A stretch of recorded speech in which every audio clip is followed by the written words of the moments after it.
Greetings from Jagsonpal Pharmaceuticals Limited. I, Dr. Vipin Tyagi, welcome you to the webinar today on blood transfusions organized by Rewari Obs and Gynae Society in association with IMA Rewari, IMA Women Doctors Wing Rewari, and API Rewari. This webinar is brought to you as knowledge sharing initiative by Jagsonpal Medical Services. Expert on the topic, Dr. R.R. Sharma, Professor and Head, Transfusion Medicine, PGI Chandigarh, will be speaking on the topic, the plasma therapy in COVID. It is a session not to be missed by any practicing obstetrician, surgeon, or physician. We hope that you all enjoy the session today. We thank the convener of the webinar, Dr. Seema Mittal, President Rewari Obs and Gynae Society, and the esteemed chairpersons. We are indebted to ICOG for accreditation of 1 point to all attendees of this webinar. During the session, we request the attendees please post your queries by text in the chat box, which will be answered at the end of the session. Due to the time constraint, please share your questions during the webinar itself as text. It may kindly be noted that this session is streaming on Facebook Live and the recording will remain on Jagsonpal's YouTube channel for reference and knowledge sharing. I will now request Dr. Seema Mittal ma'am to kindly initiate the session. Ma'am. Thank you, Vipinji, and thank you, Dr. Deepika. Thank you for the kind words. Good evening, friends. On behalf of Rewari Obs Gynae Society, I welcome you all. And I'm very, very happy today because it's like a dream come true for me. When I first heard Dr. Sharma, I was really impressed. Because the questions that frequently come to our mind are whether to transfer blood, transfuse or not, how much can be transfused, and what is to be added in between transfusions if there are more than 2 or 3 transfusions, how to give blood in severely anemic patients, and what is better, whole blood or the components, and are there any top-up regimes for blood transfusion? So today we have Dr. Ratiram Sharma with us, who is the head of Department Transfusion Medicine at Postgraduate Institute of Medical Sciences at Chandigarh. He has been working in the specialty for last 20 years and has keen interest in apheresis, stem cell biology, and blood components quality. He believes in quality control and clinical transfusion practice. He has been instrumental in developing the curriculum for MD transfusion medicine program in the institute and established an active therapeutic apheresis and bone marrow processing unit in the department. And he has received the run-up award for this also. We are proud of you, sir. He has been recipient of prestigious J.R. Jolie Award, received award Thermo Canadian BCT USA in 2014 for advancing apheresis technology, and H.D. Shuri Award of Indian Society of Blood Transfusion and Immunohematology for his scientific research. His good works deserves much more than this. This you will appreciate at the end of his lecture. And he has worked for immunohematology for scientific research and has got so many innovative ideas in the field of transfusion medicines. Certificate of distinction from the University of Minnesota as a special research fellow in the Department of Pathology and Laboratory. Medicine USA for his active participation in the academic and research activities. He is the member of National Blood Safety and Vigilance Program Implementation Working Groups. He has more than 100 publications, both in national and international journals. We are very happy to have you with us, sir. And now, may I have the list of panelists? We have esteemed panelists today. Hello? Hello? Ma'am, there is a little lag in between the slides coming on the screen. So the I will introduce, yes. So first and foremost, I would like to introduce Dr. Ashok Saini, sir. And in last 25 years of association with Ashok sir, I would say he's the most reliable senior you can rely on. He is the president of IMA Rewari and he has taken up the corona issue and all our problems so effectively. and he is the senior orthopedic surgeon at Civil Hospital Rewari and ex-medical superintendent Civil Hospital Rewari. Welcome, sir. Thank you. And thank you. another panelist, we have Dr. S.P. Yadav, sir.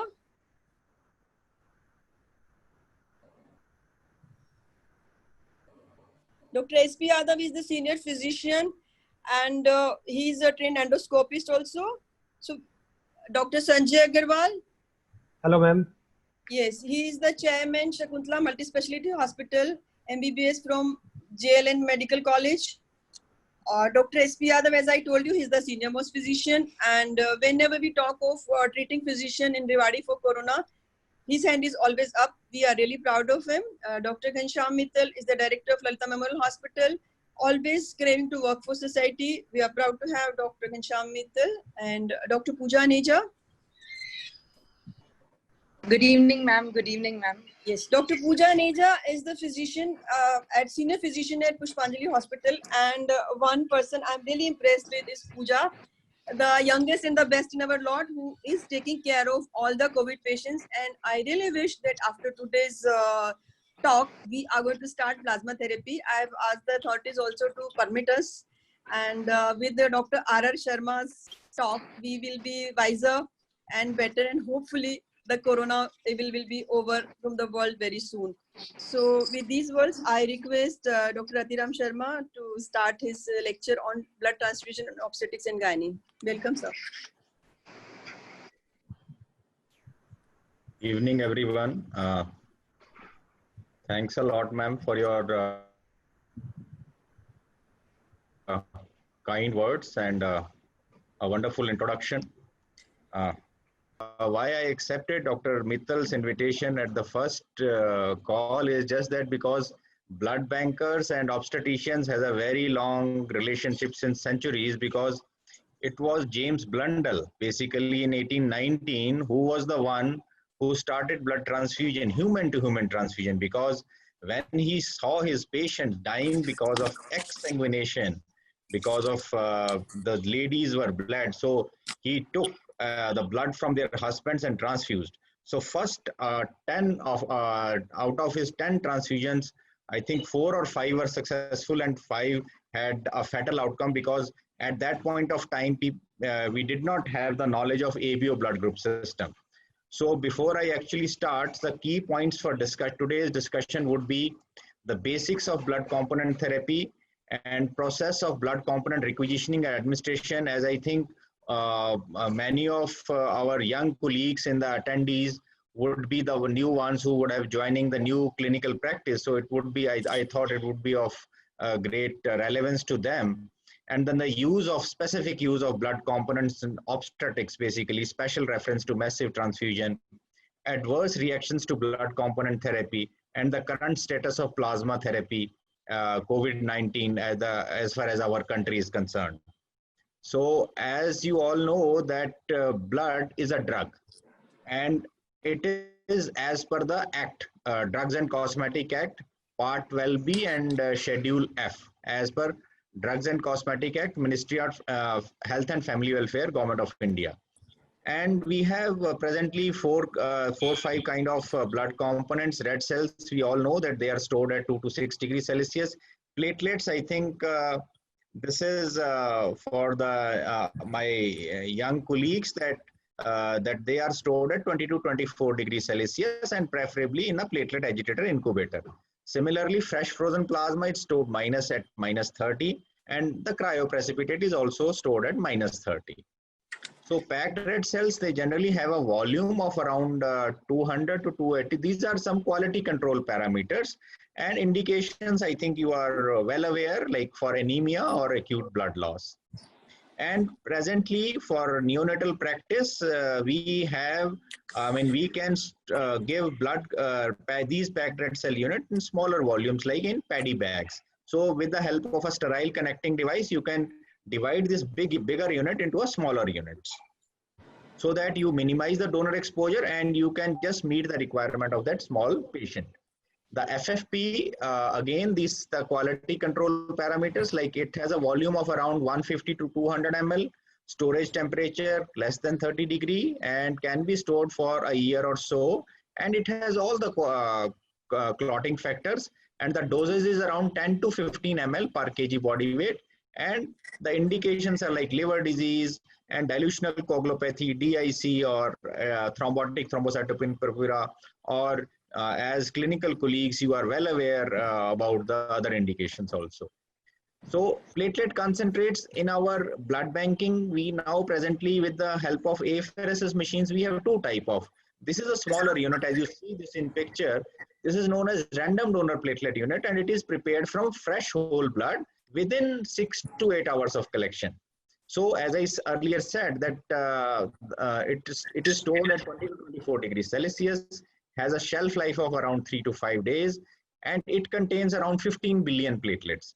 And if you transfuse one such platelet product, you will get an increment of around 5 to 10,000 per microliter in the patient.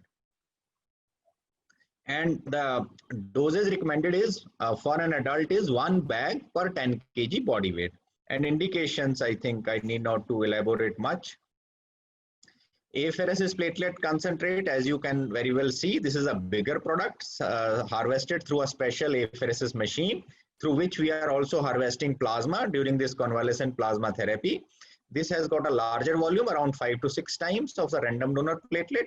Again, storage is the same, 20 to 24 degrees Celsius. Shelf life is also the same, but it has platelet count 6 times as the random donor PC. And obviously, it will certainly going to increase the platelets by 30 to 40,000 per microliter if you transfuse this 1 unit of this apheresis platelet.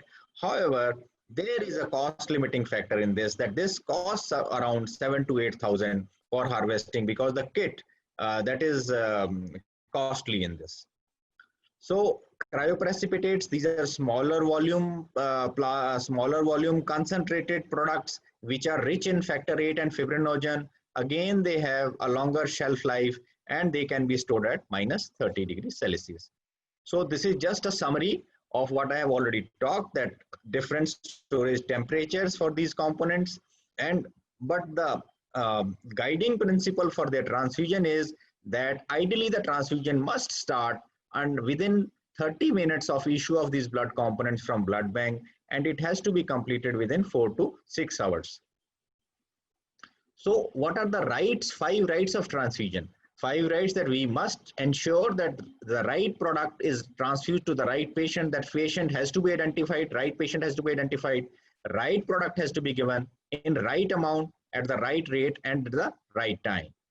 So this is the right process basically. First of all, as physicians, I think all of you are bound to have an informed consent, and then document a physician order in the patient file, then raise a blood requisition, send it to the blood bank, and then in blood bank, the blood bank people assess it for sample acceptance criteria. Then pre-transfusion testing, that is the cross match is done, blood grouping and cross matching is done, and after that requisite documentation, blood is issued, and there afterwards these again the blood, when it arrives at the patient bedside, then it is mandatory that we must the bedside medical staff must check the patient identity and whether that is corroborated on the product as well as the patient file, and then start the transfusion, mention it, monitor it, and document it appropriately in the patient file. So as you see, these are the bedside checks and bedside steps, and the center part is the blood bank part. So informed consent, why I am stressing upon here is because as I understand that majority of you are working in a private setup, so this is a regulatory requirement. So each one of us has to document in patient file that whether the patient is willing to have to get this blood or blood component transfused. Suppose he is very sick or he's unconscious, then the next to kin has to give this consent, but it has to be there. And physician order also has to be there in the form that what is the indication, what component you actually want to transfuse, and at what time, date and time of the transfusion, and then signature of the doctor.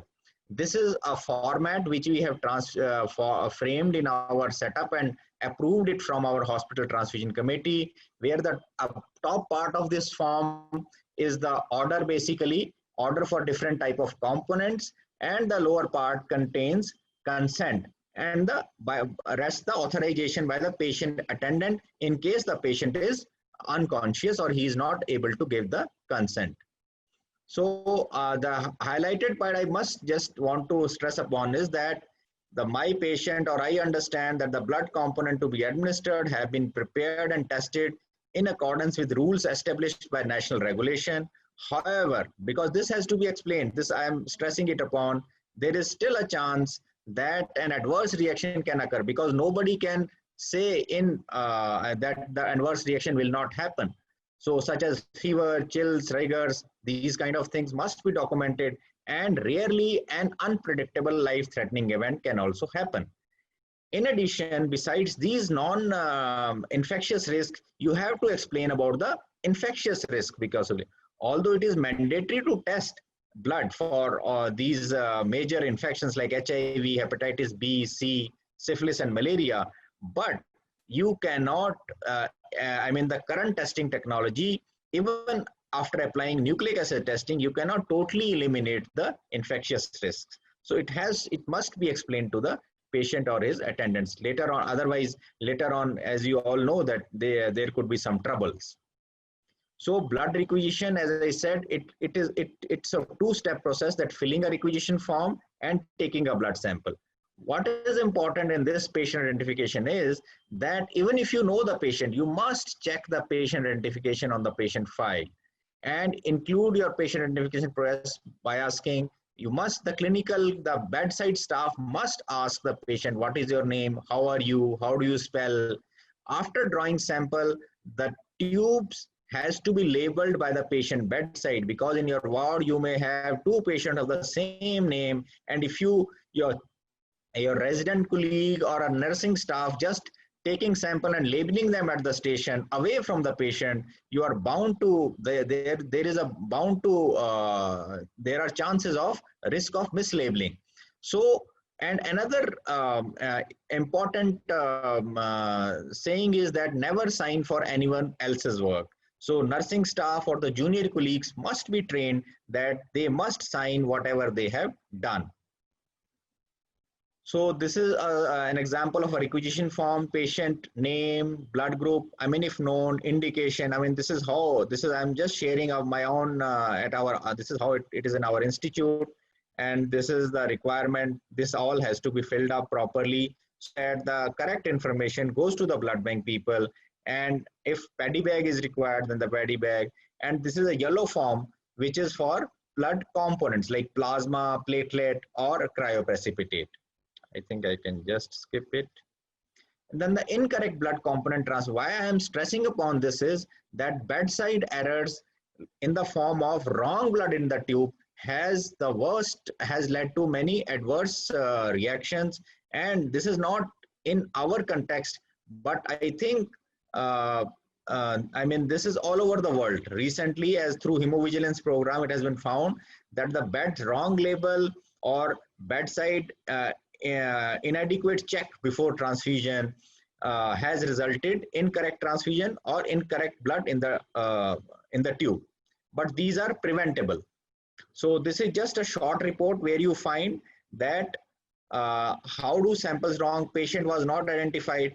This is from UK. I'm just sharing because this is not from India, because this is how even in the most advanced setting where everything is computerized, you have barcode, reader, scanner, but even still there is wrong blood in the tube just because the staff has not taken this labeling and patient sampling very seriously, or maybe some of them were not trained on that because because there were some unknown reasons also.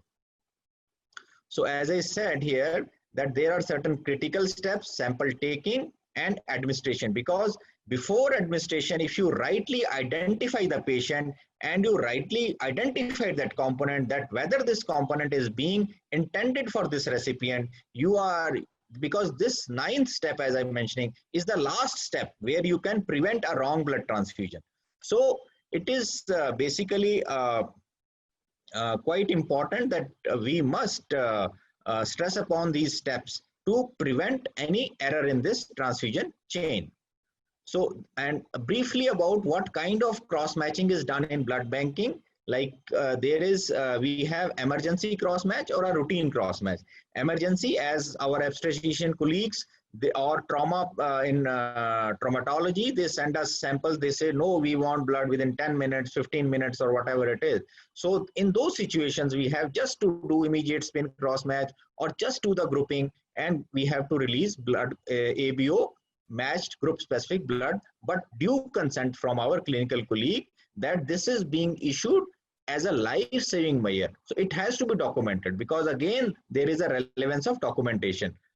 So routine, I think this is a more of technical thing that we do AHG Crooms cross match, which detect these kind of antibodies, which can cause red cell hemolysis if they are not identified in at time. So this is a policy basically. If you just require immediately, then ORH negative packed cell can be given after obtaining consent from the clinical colleagues. If we have some few minutes to type ABO RH, then group specific blood can be given after taking again consent from the clinical colleague. And if we have some time within an hour or so, ABO RH typing after an immediate spin cross match. So I think this is just a flow. I will not stress much upon this, because AHG cross match takes a little longer time. It's maybe up to 4 hours, because कई बारी colleagues obstetrician सोचते हैं कि blood bank में क्यों time लगता है, because as you see, we have just broken it up, because every step has to be basically carefully done. Otherwise, there are chances that we may commit some mistake, and ultimately that will reflect on the patient care if we issue a wrong blood to the patient. Again, now the blood transport boxes, basically, this is very important, that if the blood has to go to various ward or some distant place, it has to go in a proper blood transport box. Like we have these cello boxes in our various ward, and we send blood and blood components to various patient care areas. Then storage in clinical areas is also very important. Although, as I already mentioned, that blood transfusion should start immediately within at least 13 minutes of issue. But if you just want to store it, the ward domestic refrigerators are not appropriate, because component quality can deteriorate. Because what happens sometimes, your bedside nursing or paramedical staff may not be aware, or what they can do is they can store blood units in a freezer, and red cell may hemolyze. And later on, they will bring that unit, take that unit out from the freezer, and the hemolyzed blood will be transfused, and patient will going to have a reaction. Similarly, platelet components need not to be stored into the refrigerator. If at all they has to be stored, can be placed at a clean area on a clean paper in the nursing station. Because if you put them in the refrigerator, the platelets will become non-viable, and they will not have any therapeutic value. So this is how a blood storage unit looks like. Smaller ones are also available, and this should not be done. Basically, storage of blood component is not this kind of storage of blood component is not as per law, so it has to be discouraged. So because if inappropriate storage can lead to a hemolytic reaction, renal failure, and death, and all your hard work, clinical management and bedside management can go waste if these smaller things are not taken care of. In addition, if they are not stored properly, bacterial contamination can also happen, and patient can again go on into further complications. So basically, just to how can you prepare? Another issue, there are some patients who have been repeatedly transfused and repeated allergic reactions. And if we are very much sure about their blood group, and blood has been appropriately cross-matched and given to release to these patients, they can be given some pre-medications in the form of antihistaminics or antipyretics. Otherwise, generally pre-medications are not indicated. And correct IV access has to be there for appropriate transfusion. Like for adults, you can have 16 to 18 G cannula. Small in pediatric patients, you need to have smaller ones because the veins are small. And I think, of course, if you need to have push large amount of blood, and of course you would require multiple lines so that IV hemolysis does not happen. So generally there is no need of warming of blood, because this is again a query, because 1 or 2 units are generally transfused over a period of 2 to 4 hours. So, and the transfusion rate is smaller, but generally required for larger volume transfusions in adults if it is 50 ml per kg per hour, children if it is more than 15 ml, and transfusion to neonate, especially for exchange transfusions.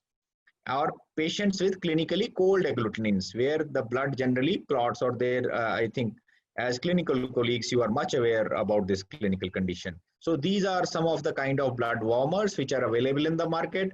But then again, again there should be a word of caution, like it should not be placed in microwave or directly with a heat source or on a hot water bowl. If it has to be done, it has to be done in a bowl of a lukewarm water, but with a Ziploc pouch, very lukewarm. Or ideally, the most ideal situation is that you need to have these kind of warmers if you require large volume transfusions and require to warm this blood.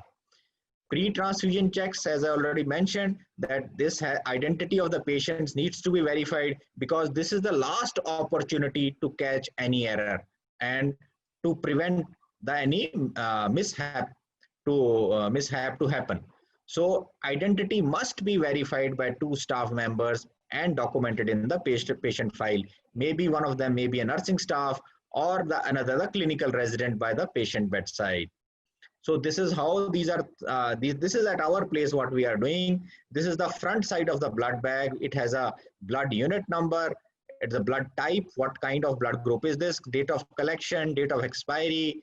This is a TTI screening, infectious disease screening sticker, and this is the type of the component like Sagam packed red cells, volume of blood, and then this is a compatibility label, means this unit was cross-matched for this patient Narinder Singh, and this unit number 13645 will be reflected here. And then again, these 2 things and the CR number, these 3 things has to be matching here, like on the reaction form, the compatibility report. This is separate, which has to be put in the patient file. And this, all these 3 has to match before a transfusion is started. So, and the visual checks, because if the clinical colleagues are, or the bedside staff is alert, then if you see some sort of these abnormalities in the blood component, you must report to the blood bank, because these are something abnormal, like you have this bag swollen with gas. This is a PRP bag. There are some abnormal clots in this plasma or platelet concentrate, and this blood bag has got an abnormal discoloration, but this seems to be a normal unit. But if you find anything wrong with the unit, you must report back to the blood bank.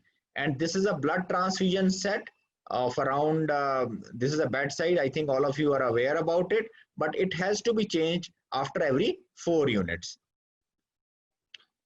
Rate of transfusion, I think this is again initially, generally, it always depends upon the hemodynamic condition of the patient and how are you, is there any urgency of volume replacement and underlying cardiac status of the patient.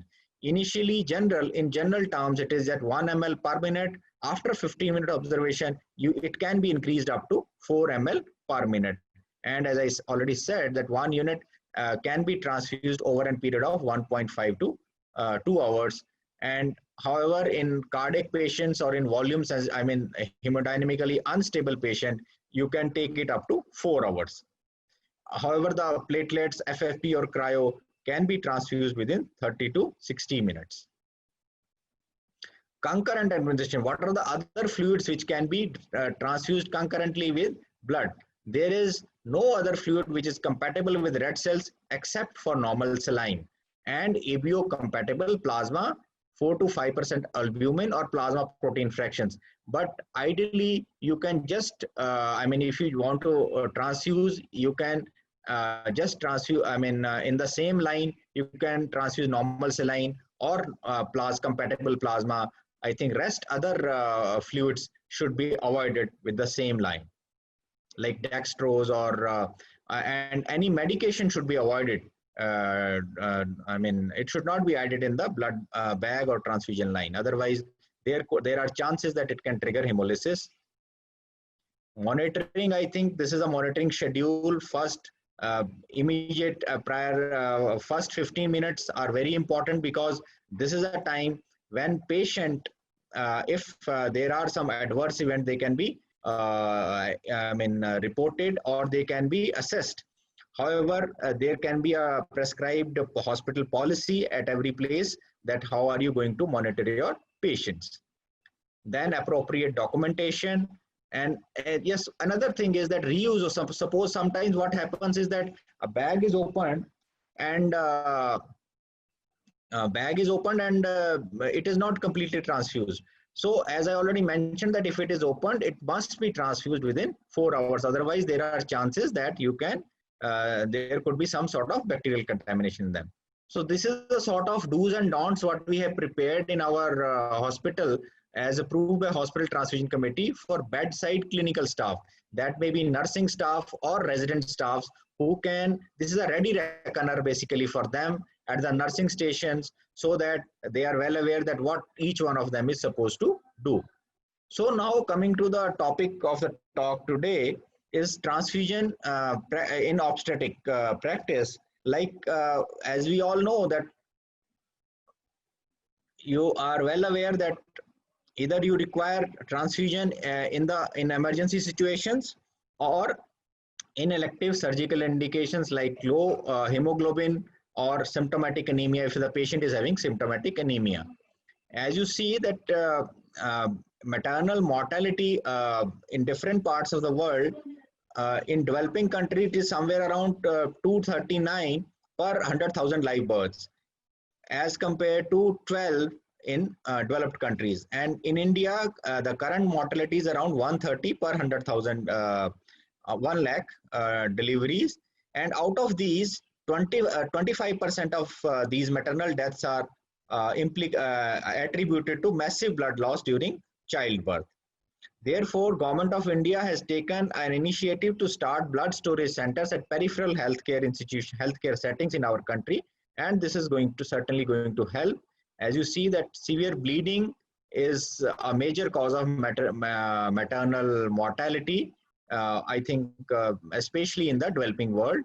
But the peculiar thing about this is that this mortality is a preventive cause. Basically, if it is handled in time, I mean, if the intervention is done within stipulated time frame, these young ladies can be salvaged. So just I think as all of you are obstetricians, so my duty is just to enumerate some physiological changes. Most of you are aware about it. There is hemodilution, increase in red cell mass by 20 to 30%, increase in plasma volume, and there is a decreased platelet level, which is known as gestational thrombocytopenia. And we all know that pregnancy is a hypercoagulable state, because there is increased level of all the coagulation factors. In addition, there is a rise in natural anticoagulants also, but it is relatively less as compared to the coagulation factors. So if basically if we limit blood loss, I mean, so pregnancy is a state of a hypercoagulable state, and mothers can, if basically blood loss is, I mean, in situations, these ladies sometimes can go into, I mean, in situations, so they are more prone for DIC or pulmonary embolism kind of states. On an average, it is estimated that as estimated during normal vaginal delivery, it's around 500 ml, but actual blood loss, and during cesarean, it is 1000, elective cesarean, more than that. But actual blood loss is usually generally more than the estimated blood loss. And sometimes if that blood loss is not taken care, these patients can go into a hypovolemic shock. So hypovolemic shock or massive hemorrhage can be defined as loss of one blood volume within 24 hours.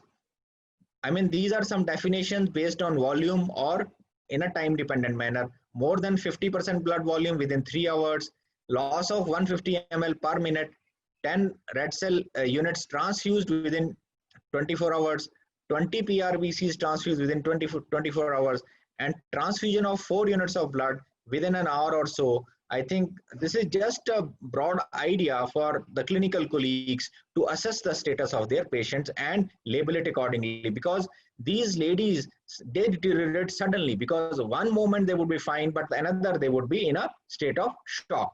So I think as clinical colleagues, you have to be very much alert, to detect that which patient is going to which shock.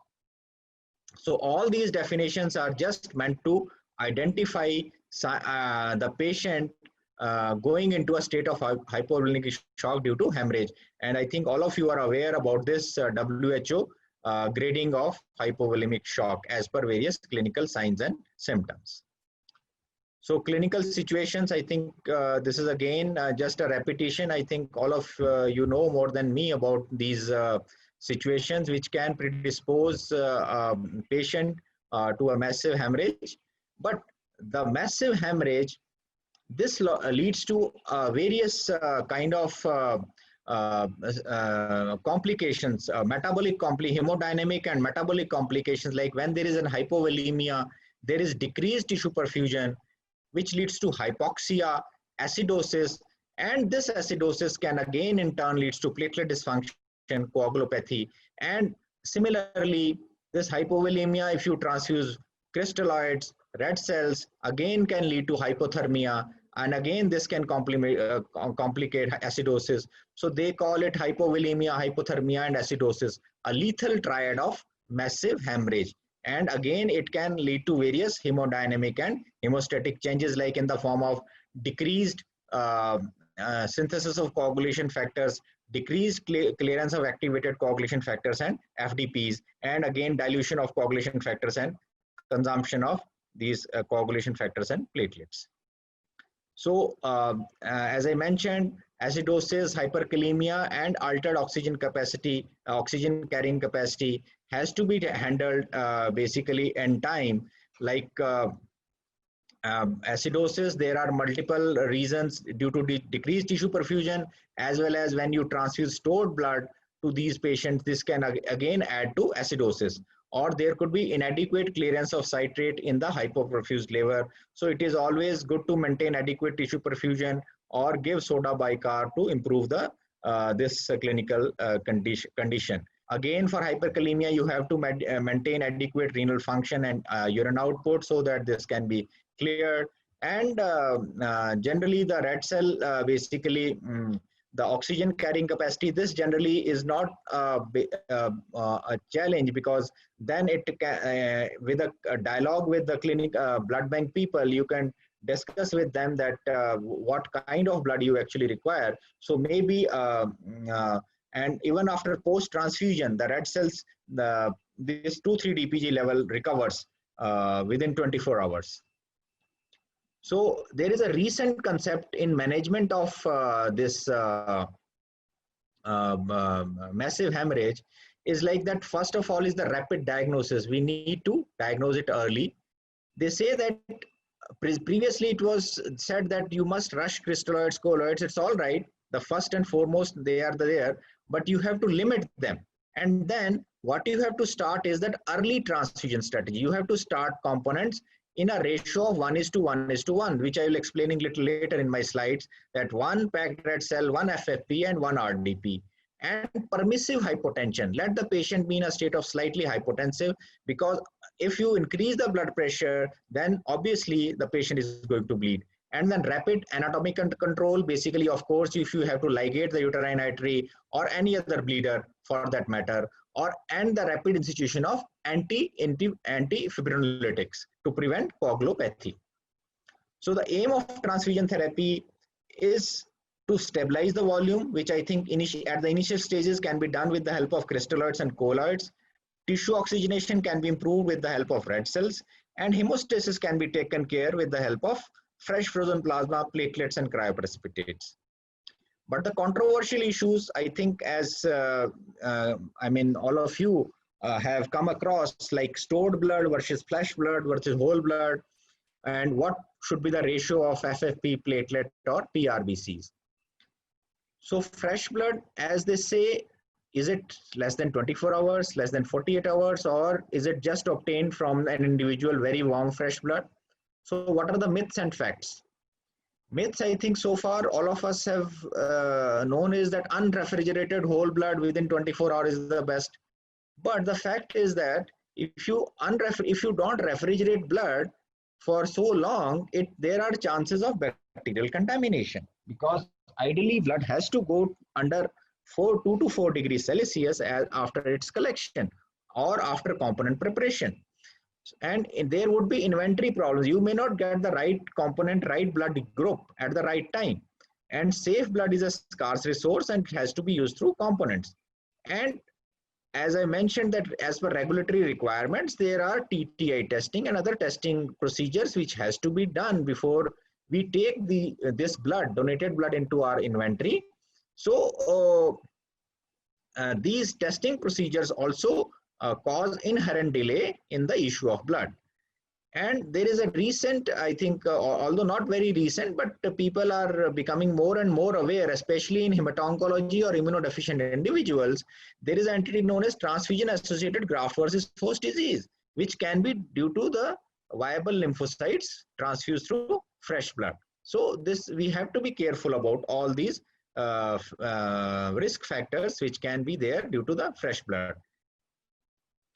Then coming to, if at all, I mean, suppose you are at a place where you don't have a component facility, then yes, of course, there are certain options. I mean, these are for peripheral healthcare settings, that for every unit of 4 blood banked whole blood, you can transfuse 1 fresh blood. I mean, these were the concepts which are used in olden times. I just wanted to bring it here that this was what was being done.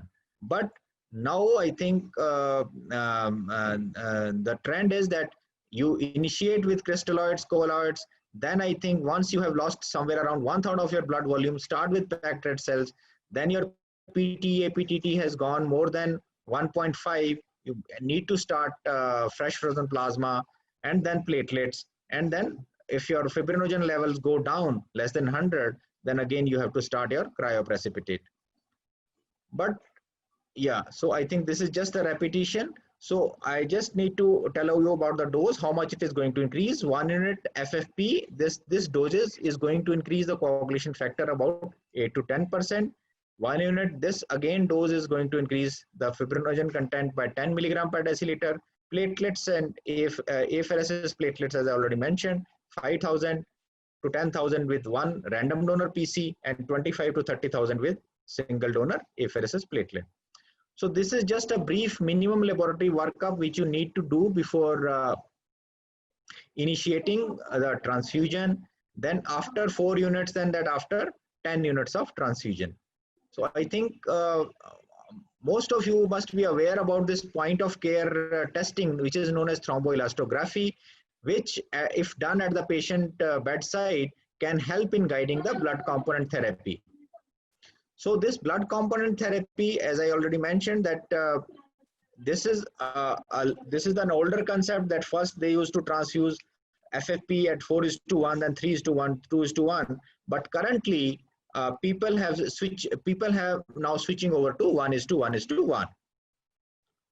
So I would like to draw your attention to this slide, basically brief attention that when you need to switch the group, basically sometimes you don't have like patient is A, you don't have in your inventory A, there is shortage of A, there is shortage of B. So in those situations, suppose for all practical reasons, if you are giving component therapy, O red cells can be given to any of these patients. Like if this is donor O, can be given to any of AB patient.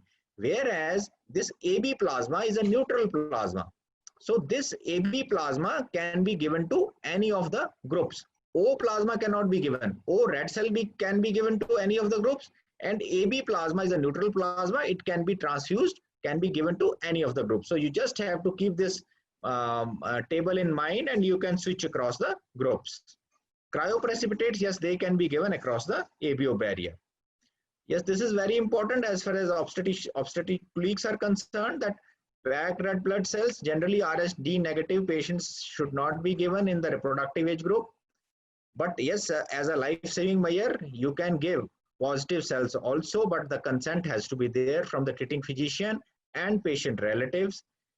FFP, you need not to give any immunoprophylaxis.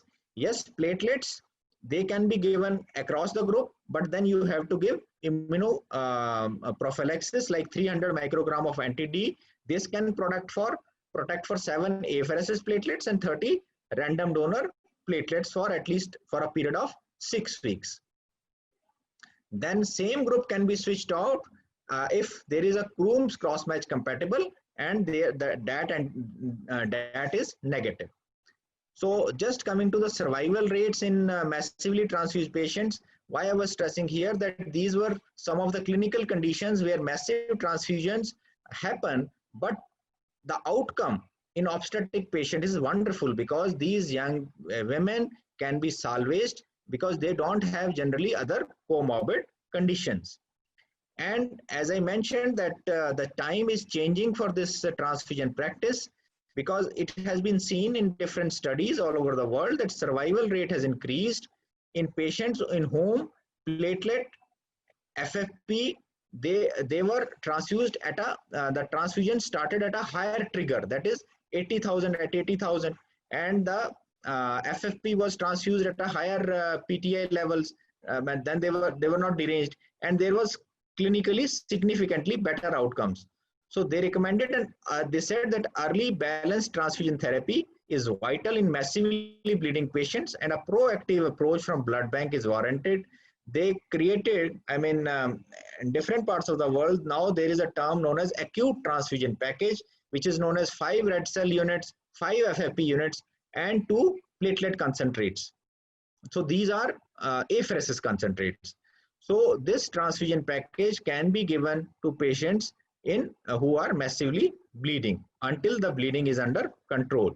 And now recently, I think as most of you are aware that the role of antifibrinolytics has also been highlighted, like they were highlighted, like in CRASH2 trial, MATTERS trial. These are abbreviations of the trial, and the famous women's trial in Lancet in 2017, where they say that Trenexa, if given within 6 hours of birth, has given benefit to these patients as compared to placebo.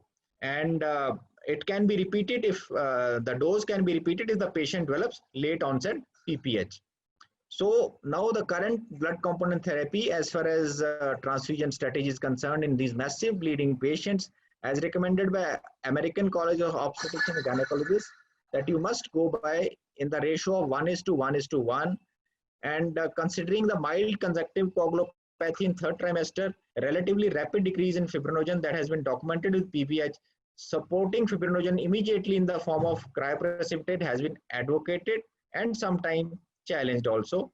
But then they have seen that to start cryoprecipitate, the cutoff should be 200 milligram as opposed to 150 milligram in non-pregnant females. Rest, I think the transfusion strategy remains the same. And this is how the picture can look like in obstetric suit when our colleagues, they look challenging patients like this. So now I will go to two clinical cases which we have encountered during our clinic in last few years. Although we have a series, but I just share these 2 patients. That this was a 37-year-old lady, Gravida 3, Para 2. She was ARHD positive. Previous history of 2 prior cesarean sections with placenta accreta, high suspicion of placenta praecrita. She was planned for C-section and concomitant hysterectomy, but she went to spontaneous labor at 34 weeks, and emergency C-section was done. The baby was delivered safely, but after delivery it was found that there was extensive placental invasion into the bladder, bilateral parametrium, ureters, pelvic side walls, including major vascular structures. So a multi-specialty surgical team was activated. comprising OBG specialists, vascular surgeons, urologists, interventional radiologists, and they did a wonderful job by doing a TAH with bilateral LA artery embolization, right ureteral stenting, percutaneous drain. I mean, this is what all was done. And massive transfusion protocol remained activated for 15 hours, and patient was transfused. The estimated blood loss was 180 liters. Patient was transfused 195 units of packed red cells, 155 units of FFP, STA 26 units of single donor platelets, 8 pools of cryo, and 3 doses of recombinant factor 7. And after 14 hours of surgery, adequate hemostasis was achieved and patient was extubated on day 4. So this, I'm just giving this example that if the timely management, right component support can be given in a timely manner, such a difficult case can be salvaged. Another case was a 32-year-old Gravida 5 lady with previous 2 LSCS. She presented at 6 weeks with placenta previa major, with placenta excreta and gestational diabetes. Her pre-op labs were 11.4 hemoglobin. Platelet count was a little low, 86,000. LFT was normal. But the problem was that she was AB RHD negative. And it was a rarest blood type. 1 in 4 or 3 individuals have this in our this part of the country. But she was antibody screen negative. She didn't have any red cell antibodies. So emergency LSCS was planned, but bleeding went on. Her blood pressure fell down. What we did that we gave her 2 whole blood, 2 packed red cells, and 2 platelet concentrates. AB negative were available because, as I said, AB negative is rare in our inventory, and 3 FFPs were given. Her hemoglobin during after hysterectomy, this was the finding. So her PT was prolonged, hemoglobin was low, APTT was also prolonged, D dimer was positive, platelets were low. So she was in a state of consumptive. She was in a state of consumptive coagulopathy. So what we did, we have to switch over the group. As I said, AB is a universal recipient. So we gave her B negative. We had plenty of B negative, and we gave her AB positive PC with anti-D immunoprophylaxis and 4 units of FFP. So you can give any kind of AB positive or negative. I mean, negative individuals can be given positive FFP also. So bleeding stop and patient recover. So these 2 examples show us that timely institution of blood component therapy can salvage these massively bleeding patients. So just to conclude, this obstetric hemorrhage here is that massive transfusion is associated with various hemodynamic and hemostatic abnormalities and is a challenge both for clinical colleagues and blood banking people. And massive transfusion, the general dictum is that the platelet count should be maintained above 50,000, PT, APTT more than 1.5 times the normal, and minimum post-transfusion hematocrit after 24 hours must be 24 to 30 degree, and thromboelastography help of thromboelastography can be taken because it's a point of care test. Switching across the barriers can be done with the help of component therapy, and formula-based component therapy, as I mentioned, that 1:1. This can be helpful if you short of any laboratory investigations. So blood component therapy ensures right component to the right patient at the right time and the right amount. It helps in rational utilization of scarce resource, optimum preservation of blood component function, out of group transfusion possible with lesser logistic reasons, and early institution of blood component therapy in massive transfusion, massive bleeds improves patient outcome. So this was all about massive transfusion. So if we have time, can I continue, madam? Sir, I think yes, sir. Please continue, sir. Okay. It's wonderful. Yeah. Yes, sir. Yeah. So I just 2-3 slides about patient blood management because this is a new concept. So I thought you all must be aware about it. And the new colleagues, basically, as the senior ones, I understand they are very well aware about it. So this is just that the recent concept about patient blood management, that this is a patient-focused, multidisciplinary, evidence-based and systemic approach to optimize patient and provide a quality care. And the aim is to improve patient safety and clinical outcomes by appropriately managing patients' own blood or by minimizing unnecessary exposure to allogenic blood. So these are some of the essential elements, like you can correct anemia, like in the antenatal period, appropriate diagnosis. If there is a risky patient, you can plan the delivery and appropriate time, use of alternative to transfusions like Trenexa or other options like we now have erythropoietin, thrombopoietins, I mean, those kind of things. Good surgical or anesthetic techniques, I think you are well aware about it. And then blood conservation like cell savers or pre-operative autologous donation. Some in other different parts of the world, it is also being advocated. So this is just how this can be done specifically in the obstetrics, like checking of hemoglobin, ferritin levels, anemia correction, identification of high-risk patient, planning of the birth of women at risk. Again, in the peripartum period, all these can be practiced, like evaluation of hemostasis, administration of oxytocin, Trenexa, mechanical and surgical interventions, uterine artery embolization, cell savers, and blood component in the right ratio. Then postpartum period, individual patient evaluation, hemoglobin level, iron administration, and restriction of transfusion of blood components. And the recent concept which has come up is that previously used to say that 1 unit transfusion is no transfusion, but now the people are changing back. Why give 2 when then 1 will do? So they say that don't transfuse more than 1 red cell unit at a time when 1 can be is required in a stable or a non-bleeding patient. So I think this is again a food for thought for all of you who are dealing with patients, that they can actually tailor-made their choices as far as transfusions are concerned, because the transfusion triggers has been brought down to as low as 7 gram per deciliter in stable patients and 8 to 9 gram for stable or patients with underlying cardiovascular diseases. So these are some of the acute transfusion reactions. Why I need to mention here is that hemolytic transfusion reaction, bacterial contamination, and febrile reactions, all of them have got a fever. But there is a recent entity which is known as transfusion-related acute lung injury. This does not have a fever, but typically present as in the form of dyspnea, hypoxia. But chest X-ray helps to clinically diagnose this patient, because you see typically pulmonary infiltrates of a bat wing appearance, and this generally happens within 6 hours of transfusion.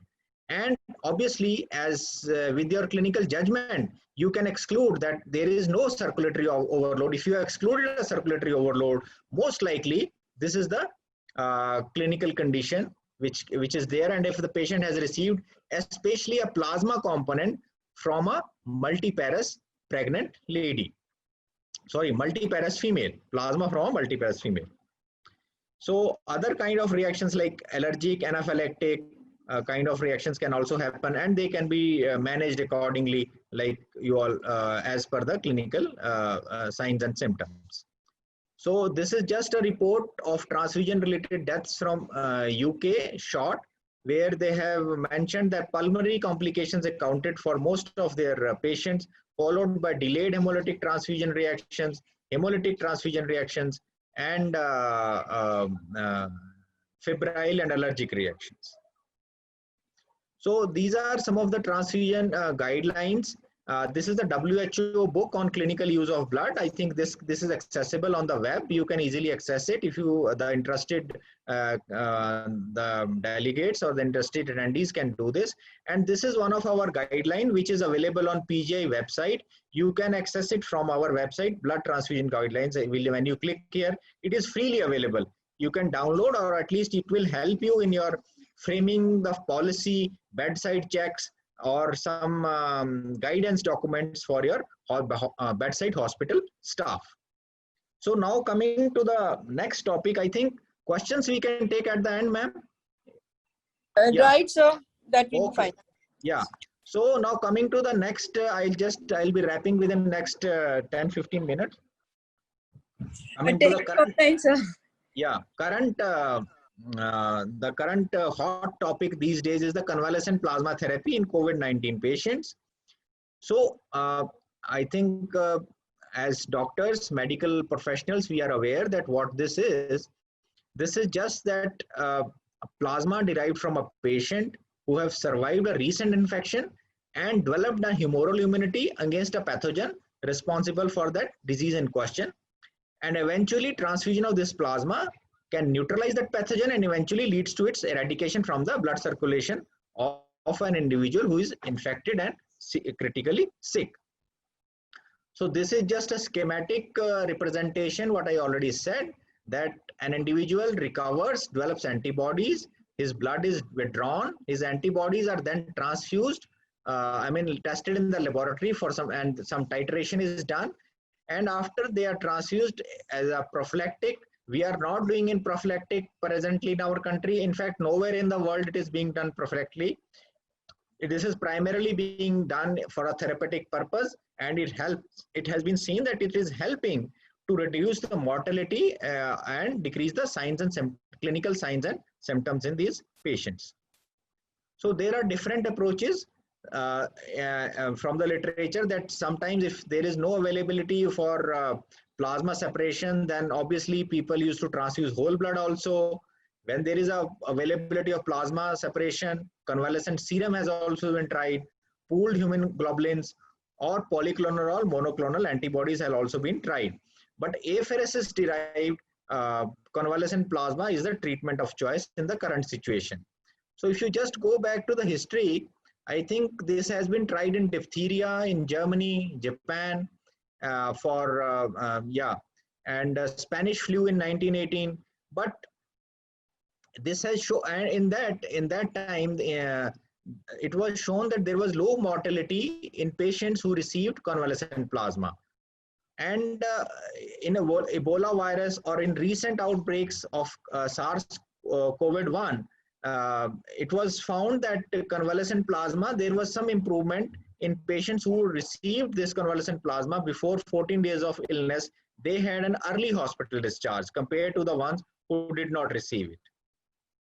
So why this convalescent plasma? Because this plasma has certain, it has been seen that it contains certain neutralizing antibodies, protective antibodies, anti-inflammatory cytokines, clotting factors, various defensins, or dendritic cells.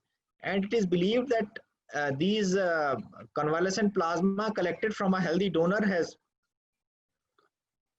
immunomodulatory effect via infusion of anti-inflammatory cytokines and antibodies that block the inflammatory cytokines, complement and auto-antibodies in the patient.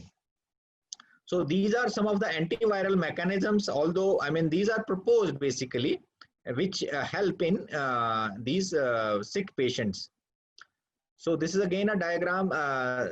These are some of the neutralizing antibodies. They go and bind with, they don't let these viral particles affect our pulmonary cells, the receptors.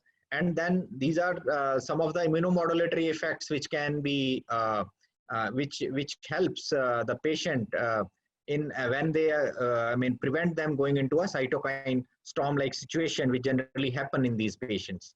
And of course, it modulates the immune system basically. So it helps in preventing the release of this cytokine storm. So collection, how do we collect this? Through apheresis technology, we can collect larger volume of plasma, like from whole blood, we can just collect 150 to 200 ml.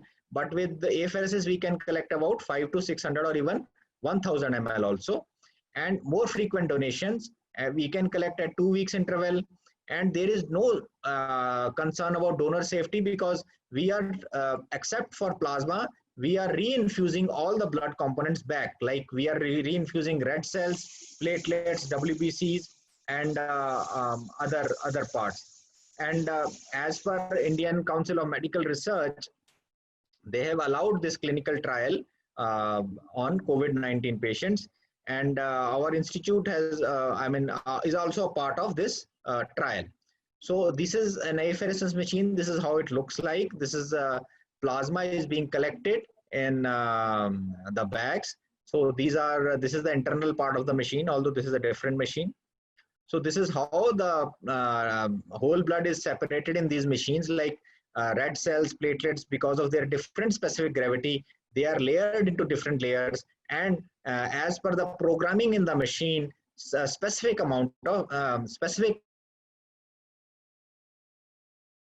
blood component is collected in the separate bag, and rest of the components are transfused back to the donor. So who is the donor? Basically, I think the questions, the curiosity would be in the audience, like who is the donor?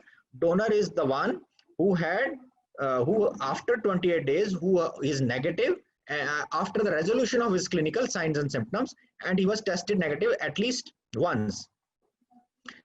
And if the plasma is collected prior to 28 days, suppose we say, I mean, there is some emergency, then it has to be 14, at least minimum 14 days, and he was found non-reactive twice by RT-PCR, at least on 2 occasions, 24 hours apart by the nasopharyngeal swab. So, and other donor criteria like hemoglobin, these are general donation criteria. Donor must be more than 50 kg, hemoglobin more than 12.5, platelet count again more than 1.5 lakh, and he should be screened for all infectious markers before collecting plasma, like HIV, HBVs, HCV, screening for syphilis and malaria. His total proteins must be more than 6, and his liver and RFT must be done. They should be normal. And yes, now there is that as per the recent guidelines, you must test for COVID-19 antibodies.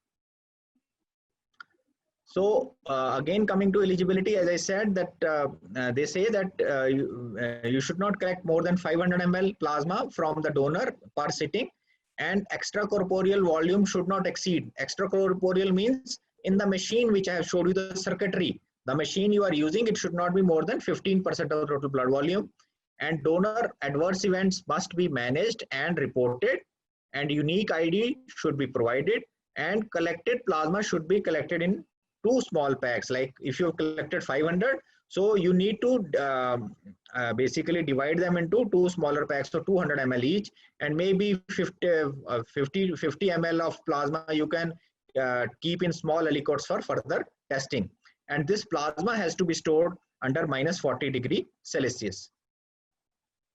The interval, maximum donation interval, maximum donations in a year is 24 years, that is 24 through apheresis plasma, but the interval has to be at least of 2 weeks between 2 donations. And but in this ICMR, that the donor cannot donate after 3 months. Basically, after the resolution of sign, the donation has to be within 3 months, because it has been found that the antibody titer starts declining after 3 to 4 months. So you will not have good amount of antibodies in the patient's the donor plasma. And I think this is all laboratory testing is I have already explained. And then now, yes, these are some of the new criteria which have been incorporated by drug controller authorities, that antibody titer, neutralizing antibody titer should be more than 40. I think this can be 640. I think this is some mistake here. And an informed consent has to be taken as from the donor for this, and he should be informed that there will be no payment for it, and the donation has to be on altruistic reasons, totally voluntary. So far actually our PJ experience in ICMR Placid trial is that hypothesis was that this was a phase 2 open label randomized clinical trial to assess the safety and efficacy, and to assess this convalescent plasma to limit complications. Basically, that patient should not go into a severe kind of state of this COVID infection, so that he can be discharged early. And is the plasma safe? So these were the inclusion criteria, that the patient admitted is confirmed COVID-19 by RT-PCR, age more than 18 years, written informed consent either from the patient or from his relatives, and this is the PA FiO2 ratio less than 300, respiratory rate more than 24, and oxygen saturation on room air less than 93%. This category of patient, they say that would be included in this, are being included in this trial. These are some of the exclusion criteria like pregnant women, breastfeeding, hypersensitivity to blood products, received immunoglobulin in last 30 days, very critically sick patients who have undergone shock and requiring vasopressor, and participating in other clinical trials, and clinical status where infusion of blood components could be contraindicated. So our experience, like as far as donor calling is concerned, so far we approached 120 donors, and of them 12 fulfilled the donor eligibility criteria, because most of the patients who came to us initially were majority of them were asymptomatic. They were just positive, but they didn't have either they had cough or fever, but they didn't have to get both the signs, because ICMR has included that they should have both cough and fever, and now they have included a criteria of antibody testing also. And out of these 12, 7 came forward for donation, and we collected 12 units. 2-3 donors came to us multiple times. But now I would request through this seminar to all of you that if there are some eligible donors, so kindly do send them to us. At least we can collect, or do send them to your nearest center where they can donate for these critically sick patients. So this is as far as patients are concerned. So far we have screened 112 patients. I think since 9th May we started this, and it's still going on. And ICMR is going to enroll 450 patients. They say they might increase it. So far we have enrolled 11 patients, and 2 were excluded, 4 in the control arm and 5 in the intervention arm. And these 5 patients received 10 units of convalescent plasma units, because these one unit is transfused when there is an indication and at the time of enrollment, and another unit 200 ml is given after 24 hours of enrollment, the first unit. There were no adverse events reported with this plasma therapy in our patients. Average duration of stay is 9 days, and average ICU stay is 5 days, and average duration on oxygen is 7 days. Other therapies which were used in trial were methylprednisolone, tocilizumab, and hydroxychloroquine. And for the information of you all, that as I think you all are also available, that recently CDSCO, Central Drugs Standardization Control Organization, has allowed its off-label use. But for that, these are the requirements that it should be ABO compatible. Cross-matching has to be done with donor plasma. Neutralizing antibody titer should be above the specific threshold. And plasma IgG titer, as I mentioned, it should be 1:640. A recipient should be closely monitored, and use should be avoided in patients who are IgA deficient or who are allergic to plasma proteins, a previous history of any allergy. And dose is variable, but they say that 200 ml first dose followed by the next dose at 24 hours. So, but there are limitations of this convalescent plasma. The world is talking a lot about it. Though the present trial which ICMR is conducting is I think one of the largest, and it's a randomized trial, but we still have to see its results. But at the same time, as I mentioned, as with all transfusions, transmission of infection is always a challenge, and we have to be careful about it and need to take adequate donor selection criteria, because now if the donor does not have any neutralizing antibodies, then we may not be benefiting our patients. And then suitable risk assessment has to be done, considering relaxing selection criteria against the risk impact of excluding donors. Then in endemic areas, risk of TTIs cannot be excluded. The risk of like TRALI I mentioned, which is a quite risk with the plasma transfusions, TACO, febrile non-hemolytic transfusion reactions, all the reactions which can happen with transfusion is also there.